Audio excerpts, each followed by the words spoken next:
Mislim, satanisti nisu ljudi, to su čudovišta. Oni to zovu ljudska prava. Ne. Budala ima pravo da se dovodi u red.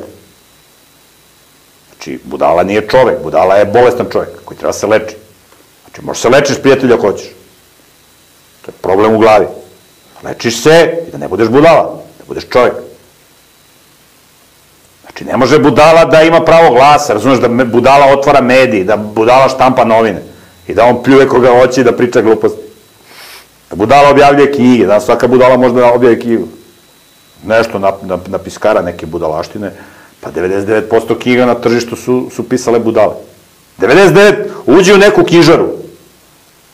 99% knjiga su pisale budale, to je smeće, 99%. Hajde da uđemo u neku knjižaru i da vidimo, i da idemo redom, da idemo knjigu po knjigu, da vidimo da li je knjiga smeće. Hajde. Tvrdim da od 100 knjiga, 99 su smeće. Evo se kladimo. To je u tvom sistemu vrednosti, ti si pravoslavni taliban, ti si živiš u kamenom dobu. Šta fali ovoj knjizi, šta fali? Pogledaj samo na kioscima, mislim, ili na benzinskim pumpama. One knjige što stalno prodaju. Samo kad pročitaš naslov knjige, brate. Mislim, nije ti dobro. Znači, nije ti, kakve su ono naslov. Ja sam jednom na benzinskoj pumpi, nego puno ljudi ne mogu tamo da pravi video kolumnu.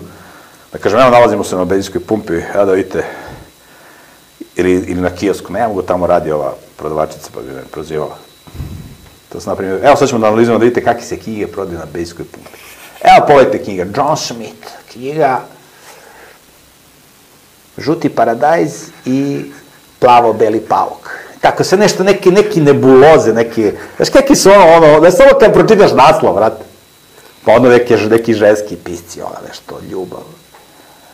Ne znam. Mislim, nije ti dobro. Tako da, to tako funkcioniše, prijatelju, u demokratiji. Tako da gledaj sva posla, uživaj.